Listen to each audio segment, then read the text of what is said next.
Assalamualaikum warahmatullahi wabarakatuh. Hari ini aku mau nunjukin caranya pasang selang ya. Jadi kebetulan selang anak aku tuh copot. Jadi harus buru-buru diganti karena sudah waktunya minum susu. Jadi banyak banget nih yang suka nanya, kakak itu ganti selangnya seminggu sekali atau sebulan sekali sih? Jawabannya itu kakak menggunakan selang yang 1 bulan sekali ya. Hanya saja kakak itu gantinya nggak sampai 1 bulan. Jadi 2 minggu atau 3 minggu dia udah ganti selang. Oke, kita kembali lagi ke cara pemasangan. Jadi sebelum memasang itu kita pastikan dulu ya semua peralatan udah siap. Mulai dari stetoskop, kateter tip, plester, dan yang paling penting itu NGT-nya. Kakak itu menggunakan selang NGT ukuran 10 ya. Bahannya itu dari silikon. Untuk selangnya sendiri aku itu beli ya, jadi aku belinya di online karena memang untuk selang silikon ini agak sulit dapetinnya gitu. Kalaupun dari rumah sakit itu beda bahan, itu bahannya bahan yang biasa ya, bahan karet gitu, dan itu hanya untuk 1 minggu. Kalau yang mau 1 bulan sekali ya mau nggak mau kita harus beli sendiri, karena kebetulan di daerah aku tuh susah buat nyarinya, ya kita juga harus beli online deh. Jadi kembali lagi ya, jadi sebelumnya itu kita harus sterilin semua tangan-tangan kita ya, bebas dari kuman. Jadi kita harus cuci tangan sampai bersih. Lalu kita harus pakai sarung tangan itu supaya steril aja sih. Jadi supaya steril, lalu kita harus diukur dulu nih. Kebetulan di sini aku lupa banget ukur, masya Allah sampai batuk-batuk. Maafkan aku, maafkan ndakmu ini, nah lupa banget nggak diukur. Padahal penting banget, jangan lupa itu harus diukur karena pengukuran itu kan untuk menentukan berapa senti selang yang boleh gitu ya, yang bisa masuk ke lambung. Kalau kepanjangan itu pastinya dia nanti muntah-muntah terus.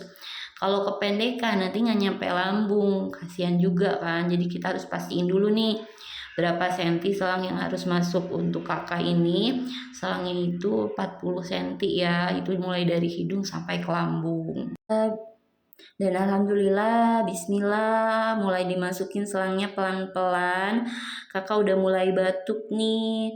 Itu pertanda dia udah gak nyaman ya. Ketika dimasukin itu pasti dia gak nyaman. Cuma kita harus terus, harus pelan-pelan. Pokoknya sampai 40 cm itu masuk ke dalam. Dan setelah itu kita pakein plester supaya nggak copot-copot gitu. Itu plester yang udah aku siapin tadi ya. Jadi sebelumnya itu kita harus siapin, jadi biar gercep gitu bun. Setelah itu kita pastiin nih selang itu masuk ke lambung atau ke paru. Yang ditakutin itu adalah ketika selang itu masuk ke dalam paru atau berbelit ya, ngebelit di dalam usus si anak, kan kasihan bun. Makanya pentingnya stetoskop itu adalah untuk memastikan apakah selang itu masuk ke dalam lambung, seperti itu. Jadi kita pakein stetoskop, lalu kita pakai cutter tip nih untuk meniupkan angin ke dalam lambung. Nah, nanti setelah ini si kakak itu akan mulai agak batuk ya, atau agak mual gitu, karena kan dimasukin angin ke dalam tubuhnya. Dan setelah itu kita pastikan bahwa selangnya masuk ya ke dalam lambung. Dan jangan lupa juga untuk mencoba memasukkan air ya, air minum ke dalam lambungnya. Itu juga bisa memastikan. Ada lagi cara yang lain, yaitu memasukkan si selangnya itu ke dalam air.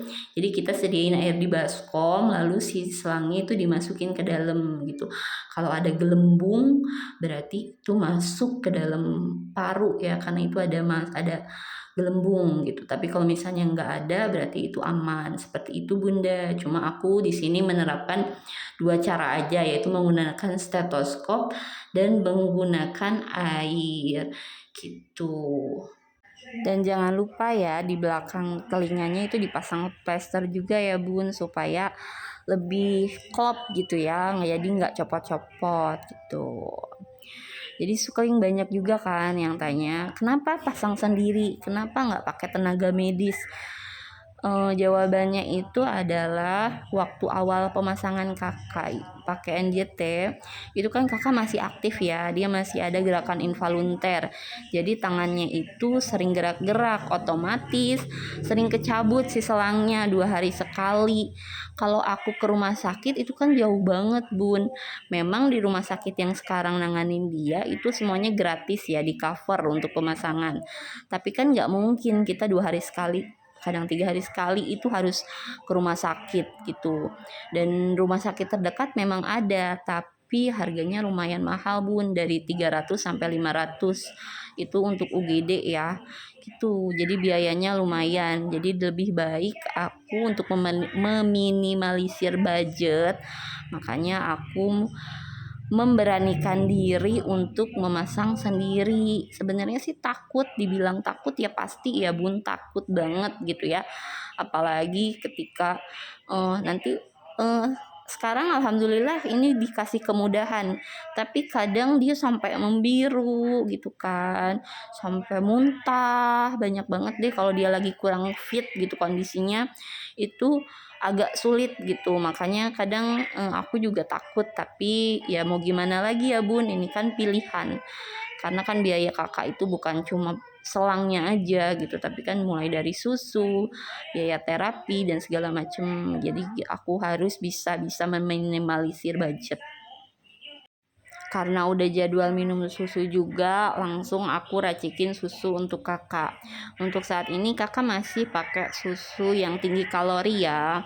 Dia itu udah nyoba beberapa merek, tapi memang banyak banget yang gak cocok ya. Dia udah ganti susu itu sampai 6 kali gitu, dan cuma cocoknya ya ini Fedia Komplit, dia hanya cocok minum susu itu. Dan alhamdulillah memang setelah pakai selang, setelah 7 bulan ini dia menggunakan selang dan minum susu itu, alhamdulillah berat badannya semakin meningkat, Bun, Masya Allah. Untuk nutrisinya itu untuk saat ini aman ya gitu. Dan buat yang tanya, Kakak itu makan nasi nggak sih? Jawabannya, untuk saat ini Kakak itu belum mengkonsumsi nasi ya, ataupun bubur.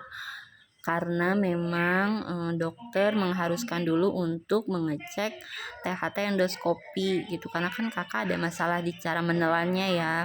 Jadi karena memang seluruh sarafnya yang terganggu dan juga cara menelannya terganggu, yang ditakutkan itu kan ketika dia menelan itu ditelannya bukan ke lambung, Bun, tapi ke paru.